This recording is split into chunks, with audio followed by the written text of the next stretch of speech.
আদ্রিতার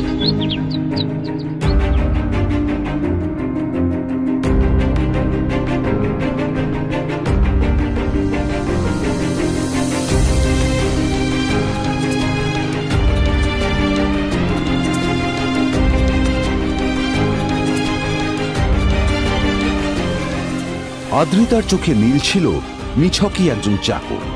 সে সারাদিন আদ্রিতার ভাই ফরমাস খেটেও ওকে সন্তুষ্ট করতে পারত না।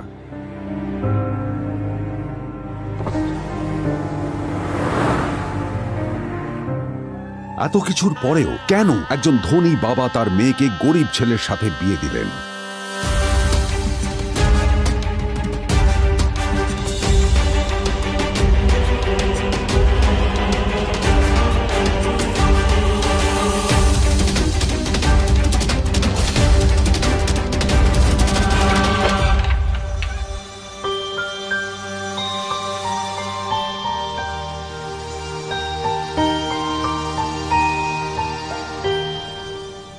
এবং তারপরে সেই মেয়েটি তার গরিব স্বামীর কাছ থেকে নতুন বছরে এমন একটা গিফট পেয়েছিল যে তার চক্ষু স্থির হওয়ার জোগাড় হয়েছিল। আর ওর স্বামী সম্পর্কে সত্যিটা জানার পর তো ও প্রায় অজ্ঞান হয়ে গিয়েছিল।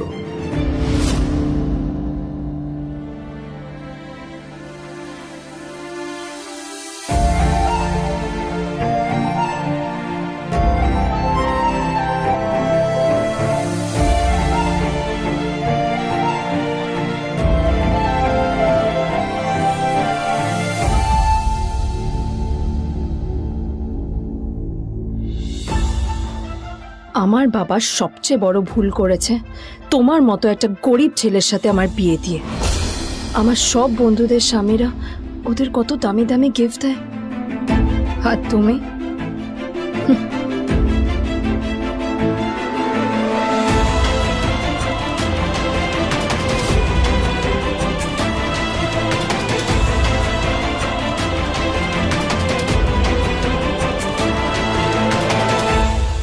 আদ্রিতা তার বাবার কথায় নীলকে বিয়ে তো করেছিল, কিন্তু ও শর্ত দিয়েছিল যেন বাড়ির বাইরের কেউ না জানতে পারে যে নীল ওর স্বামী।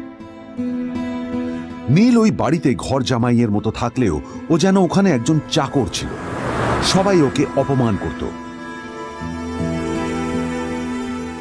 ওই বাড়িতে না ও ঠিক মতো খাবার পেত, আর না ওর কোনো আলাদা ঘর ছিল। কখনো কার্পেটের উপর ঘুমোতো, তো কখনো আবার পোষা কুকুরের ঘরের পাশে নীলকে ঘুমোতে হতো।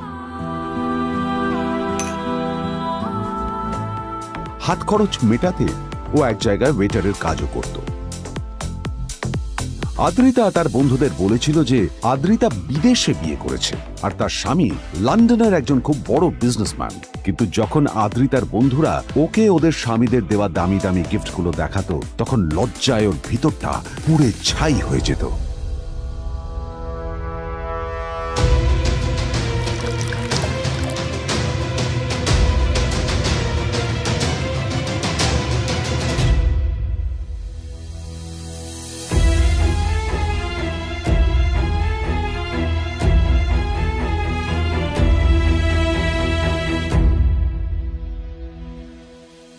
এই যে শোনো, নিউ ইয়ারে আমার একটা গিফট চাই তোমার থেকে।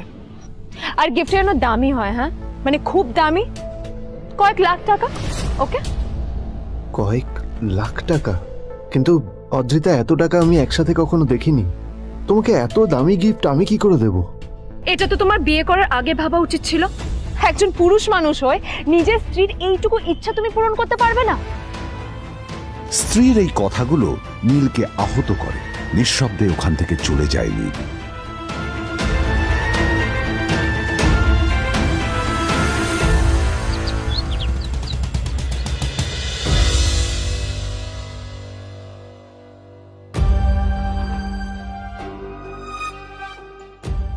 দুদিন পর নিউ ইয়ার পার্টির আগে নীল আদ্রিতার কাছে এসে একটা গিফট প্যাক দেয়।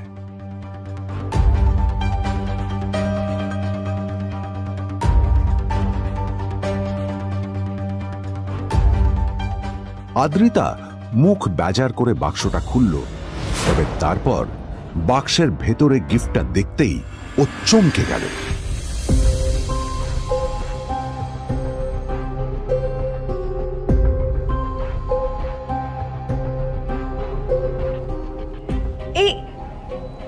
ফোনটা মানে এটা তো একটা স্পেশাল এডিশন, এটার দাম তো 3 কোটি টাকা।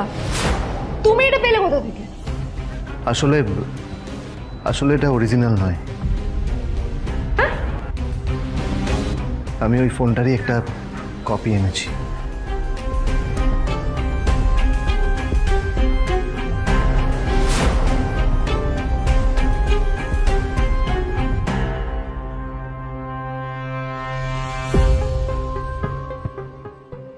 কিন্তু আদ্রিতার নীলের কথা একটু সন্দেহ হয়, কারণ ফোনটা দেখে একেবারেই আসল বলেই মনে হচ্ছিল। পরের দিনই আদ্রিতা ওই কোম্পানির শোরুমে গেল। এই ফোনটা একটু দেখুন না প্লিজ। ওয়াও, আচ্ছা ম্যাম, আপনি কি মিস্টার রয় চৌধুরীর বন্ধু? কে মিস্টার রয় চৌধুরী? ও আপনি কি ওই রয় চৌধুরী গ্রুপ অফ ইন্ডাস্ট্রিজের মালিকের কথা বলছেন? হ্যাঁ। না না, আমি ওনাকে চিনি না। আমি কেন, আমার মনে হয় কেউই ওনাকে চেনে না। বড় বড় মানুষেরাই ওনা দেখা পান না। আমিও কোনোদিন ওনাকে দেখিনি, কিন্তু সাডেনলি আপনি এই প্রশ্নটা করলেন কেন? অ্যাকচুয়ালি ম্যাম, আপনার হাতের এই ফোনটা আসলে এটা ফোনের স্পেশাল এডিশন। এই কাটিং, এই ডিজাইন, এই লোগো, এটা জাল করা ইজ নেক্সট টু ইম্পসিবল। আর গোটা ভারতে বিক্রি হওয়া এই ফোনের সেকেন্ড পিস এটা, যেটা মিস্টার রয় চৌধুরী কিনেছিলেন। সেজন্য জিজ্ঞেস করছি ম্যাম, আপনি এই ফোনটা কোথা থেকে পেলেন? তবে কি নীলই মিস্টার রয় চৌধুরী, নাকি নীল এই ফোনটা চুরি করেছে? বেকার নীলের কাছেই কোটি টাকার ফোন কোথা থেকে এলো? নীলের সত্যিটা তাহলে কি? আর ও যদি সত্যি বড়লোক হয়ে থাকে, তবে ও নিজের শ্বশুর বাড়িতে খরচামাই হয়েই বা থাকে কেন? আদ্রিতা এসব কথাই মনে মনে ভাবছিল। তবে আদ্রিতার বিশ্বাস ছিল যে কোনো না কোনো মতলব করেই নীল এই ফোনটা আদ্রিতার জন্য নিয়ে এসেছিল। কিছুদিন পর আদ্রিতা সেই ফোনটার কথা ভুলে গেল। নীল সকাল সকাল ঘুরতে বেরিয়েছে বাইরে।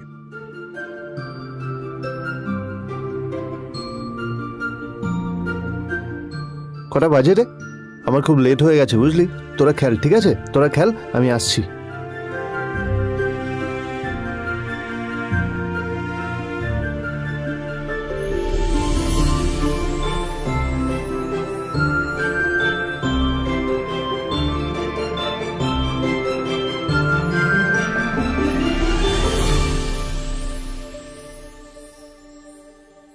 নীল, জল পড়ছে না কেন দেখো না। নীল, নীল, নীল কোথায় গেল? নীল,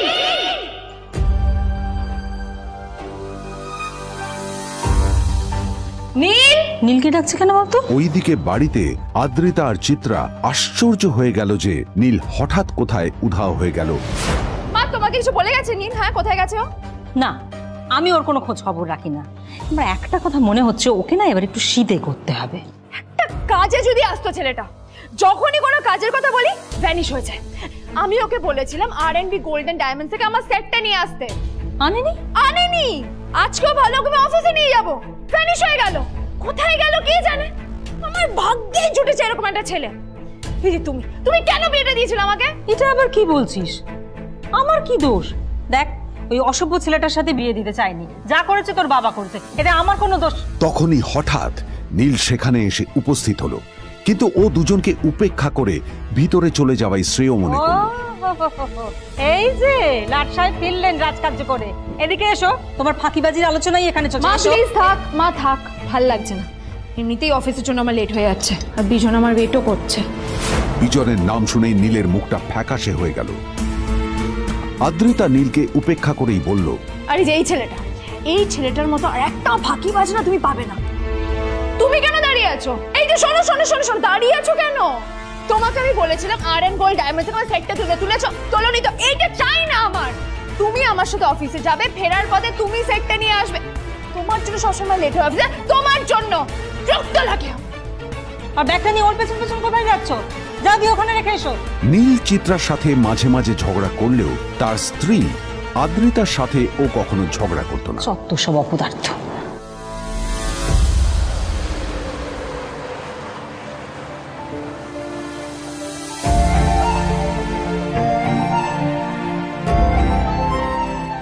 কিছুক্ষণের মধ্যেই তারা আদ্রিতার অফিসে পৌঁছে গেল।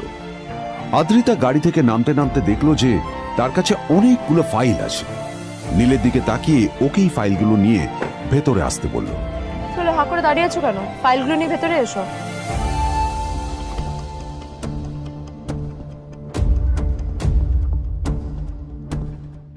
আদ্রিতা যখন ওর ক্যাবিনে পৌঁছলো তখন দেখলো সেখানে আগে থেকেই ওর বন্ধু এবং বিজনেস পার্টনার বিজন বসে ওর জন্য অপেক্ষা করছে।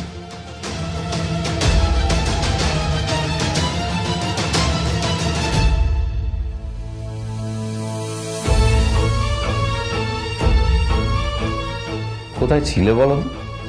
আমি 1 ঘন্টা ধরে তোমার জন্য এখানে ওয়েট করছি। এই লোকটার কি কোনো কাজকর্ম নেই? 1 ঘন্টা ধরে বসে আমার স্ত্রী আদ্রিতার জন্য অপেক্ষা করছে। সরি বিজন, আমি খুবই দুঃখিত যে বাড়ির কিছু লোকের জন্য না আমার সবসময় লেট হয়ে যায়। আদ্রিতার কথা শোনার পর বিজনের 1 ঘন্টা অপেক্ষা করার অভিযোগ 1 মুহূর্তের মধ্যে মিলিয়ে গিয়েছিল।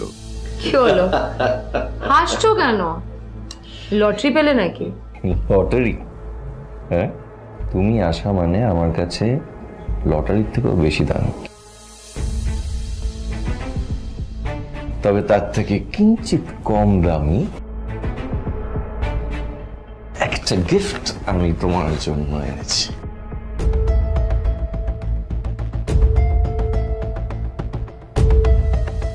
This is a rare diamond necklace for you.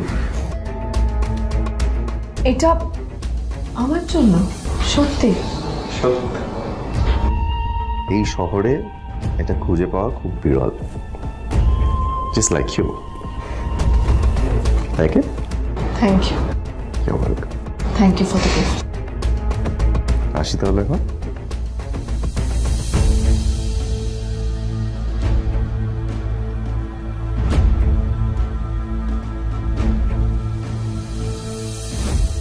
Adrita, আমি আজ পর্যন্ত তোমাকে কোনো রকম উপদেশ দিইনি, কিন্তু আজ আমি তোমাকে বলতে বাধ্য হচ্ছি। এই যে এই লোকটা তোমাকে শুধুমাত্র ইমপ্রেস করার জন্য একটা নকল সস্তার হীরের গয়না দিয়ে গেছে। এরকম একটা লোকের সাথে তোমার মেশা উচিত না। ভবিষ্যতে কিন্তু তুমি বিপদে পড়বে। আদ্রিতা, আমি তোমাকে কথা দিচ্ছি, আমি তোমার জন্য আসল রেয়ার একটা হীরের গয়না এনে দেবো, এর চেয়েও দামি, এর চেয়ে অনেক অনেক বেশি দামি। তার জন্য আমাকে যাই করতে হোক না কেন, আমি তোমাকে একদিন ঠিক এনে দেবো, ঠিক এনে দেবো তোমাকে। তাদের বিয়ে হয়েছে 2.5 বছর। এর মধ্যে প্রথমবার তার মনে হলো নীল তার জন্য লড়াই করছে। নীলের এই রূপটা দেখে আদ্রিতা চমকে গেল। আজ প্রথমবারের মতো আদ্রিতার মনে প্রশ্ন এলো, নীলকে নিজের থেকে দূরে সরিয়ে রেখে আমি কি কোনো ভুল করছি? না না, এটা আমি কি ভাবছি? বিজন আমার বিজনেস পার্টনার, ও আমাদের মেইন ইনভেস্টর।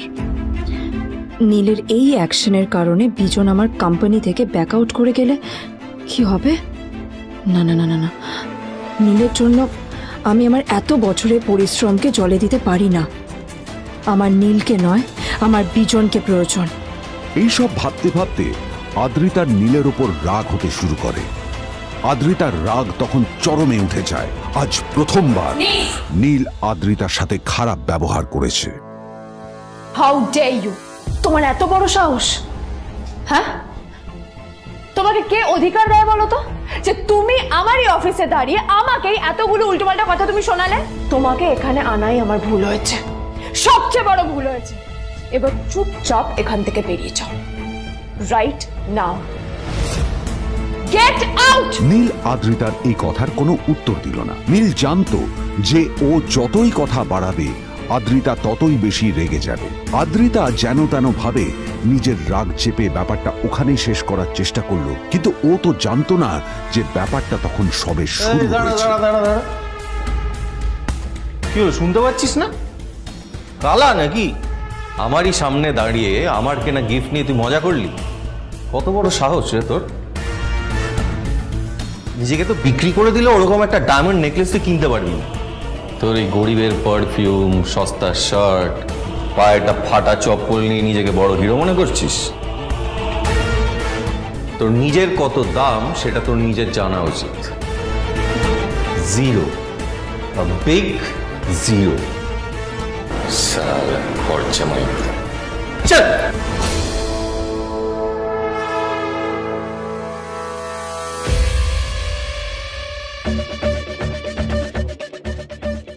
নীল তখনও ঝামেলা করার মেজাজ ছিল না, কিন্তু যখন কেউ অন্যের নীরবতা সুযোগ নিতে শুরু করে তখন কথা বলাটা প্রয়োজন। নীল আঙুল তুলে পেছনের দিকে ইশারা করে। প্রথম কথা, ওই যে ওখানে দাঁড়িয়ে আছে, ও আমার স্ত্রী।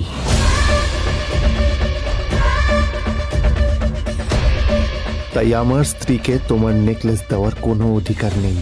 ওকে যদি নেকলেস দিতে হয় তাহলে আমি দেব। তাই এসব ফ্রডগিরি বন্ধ করো। আর দ্বিতীয় কথা, যার পকেটে পয়সা নেই ঝনঝন আওয়াজ করা তার মানায় না।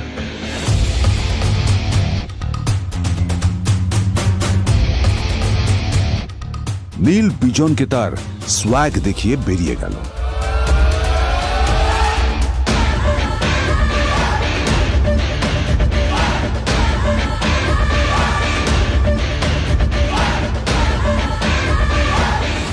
আদ্রিতার রাগে গজগজ করছিল।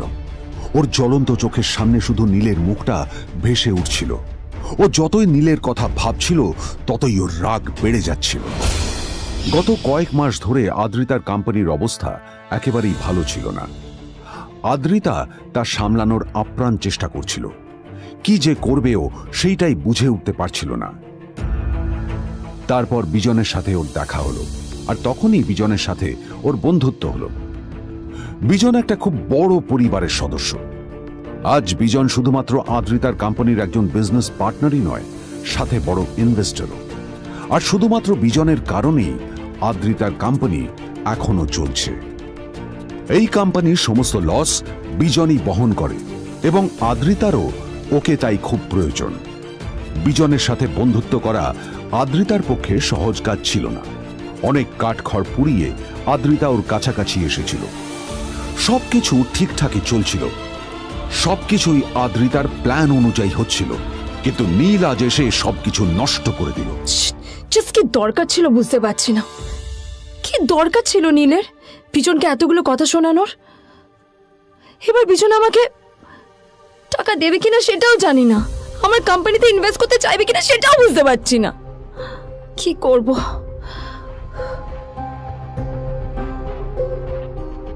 এখন আদ্রিতা ওকে কিভাবে বোঝাবে? ভুল করে যদি বিজন ওর টাকা ফেরত চায় তবে আদ্রিতার কোম্পানি সেন কর্পোরেশন খুব বড় সমস্যায় পড়ে যাবে। তারপর কি হবে? সেন পরিবারের দেখভাল কে করবে? এইসব ভাবতে ভাবতে আদ্রিতা নিজের উপরেও রেগে গেল। আসলে দোষটা ওর নিজেরই। আদ্রিতা কেন নীলকে ওদের মাঝে আনতে গেল? নীলকে অফিসে নিয়ে আসারই বা কি দরকার ছিল? আর যদি সে নীলকে সাথে করে না আনতো তাহলে বিজন এখন ওর সাথেই বসে থাকতো।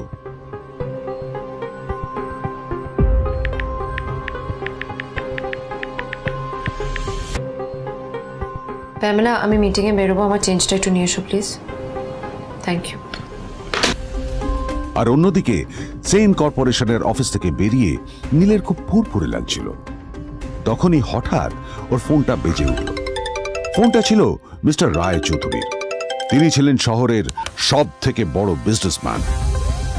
হ্যাঁ মিস্টার রায় চৌধুরী, আমি আপনাকেই ফোন করতে যাচ্ছিলাম। আমি একজন বিশেষ লোকের সাথে তোমার একটা মিটিং ফিক্স করেছি।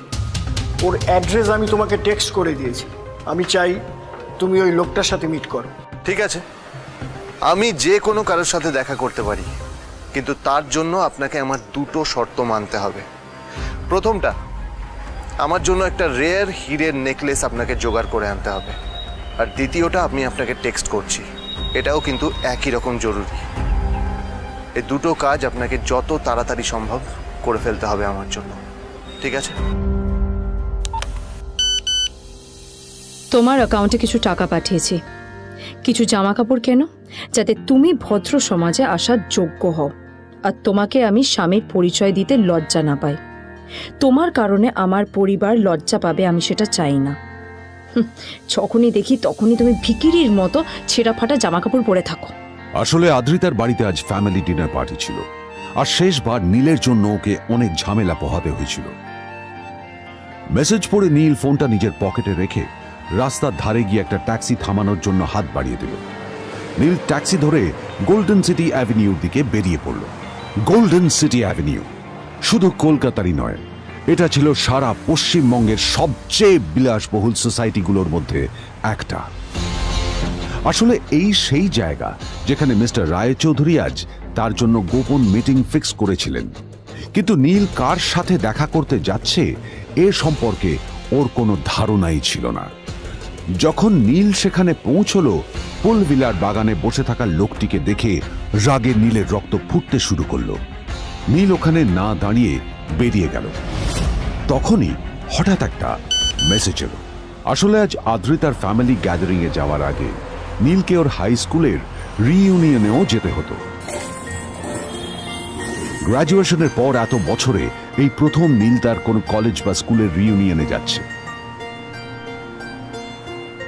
এতগুলো বছরে নীল তার কোনো বন্ধুর সাথেই দেখা করেনি।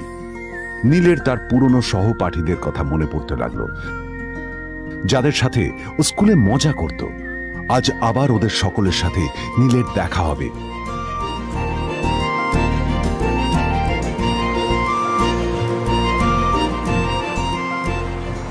আর এই সব কিছু ভেবেই নীল এক্সাইটেড হয়ে যাচ্ছিল।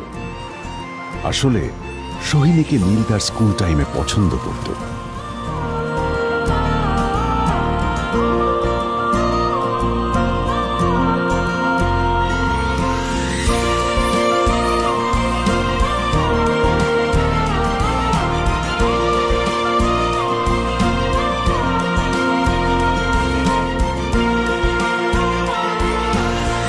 অন্যদিকে সেম কর্পোরেশনে ইনভেস্টরদের সঙ্গে আদ্রিতার মিটিং একেবারেই ভালো যায়নি।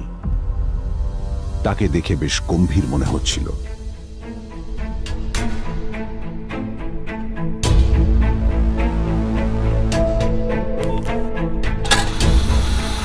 ভাই, পৃথিবীতে এমন লোকও আছে, কি দিমাগ দেখলি?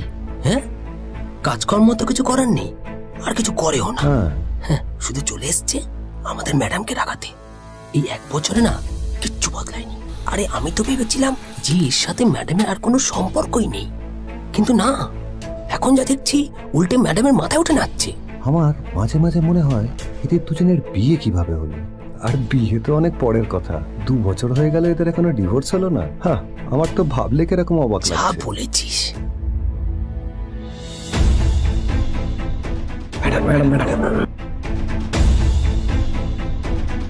অফিসে চলতে থাকা এইসব কথা শুনে আদ্রিতার আরো রাগ হলো। আদ্রিতা ক্যাবিনে যাওয়ার পরে রাগকে নিয়ন্ত্রণ করা ওর পক্ষে আরো কঠিন হয়ে গেল। ও তখন বুঝতেই পারছিল না যে ওর রাগ কিভাবে নিয়ন্ত্রণ করবে। আদ্রিতা এটাও ভাবছিল যে নীলের জন্য ওকে আর কত অপমানিত হতে হবে।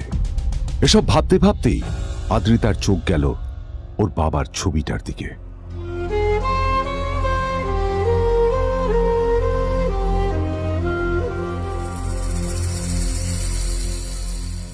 আমি তো তোমার সবচেয়ে প্রিয় মেয়ে ছিলাম বাবা,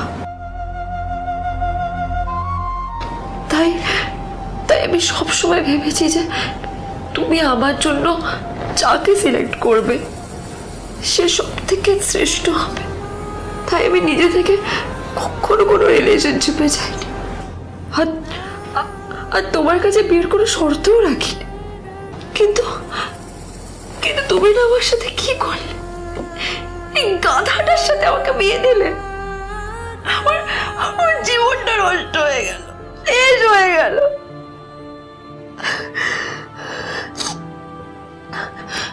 আমি যদি একটু জানতাম যে ও কিছু করে না, ঘর চাপাই হয়ে থাকবে, এইসব কাজকর্ম করে, তাহলে আমি কোনোদিনই বিয়েতে রাজি হতাম না বাবা, কোনোদিন না, কোনোদিন।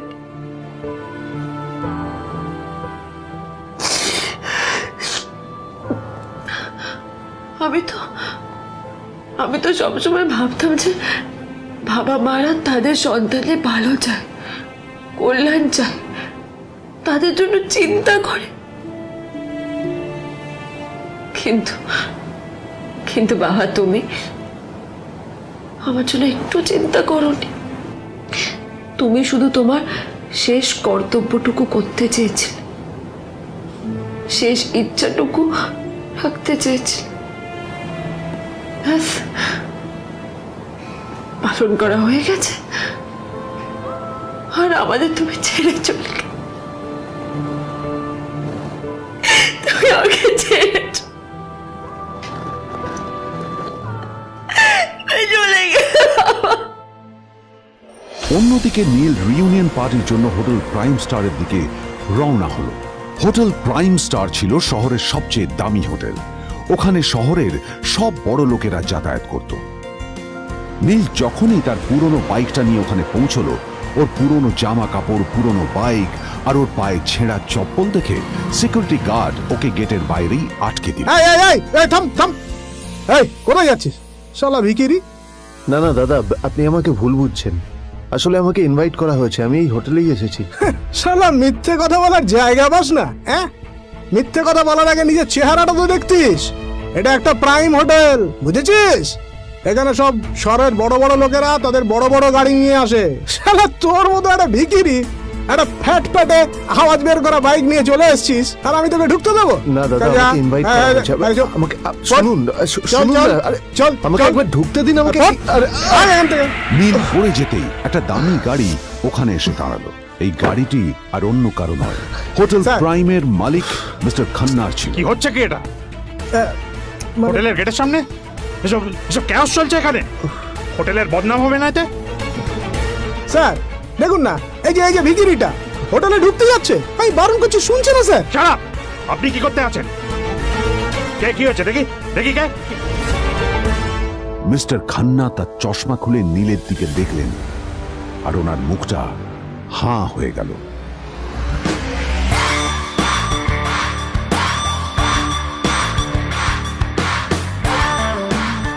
নীল স্যার, আপনি?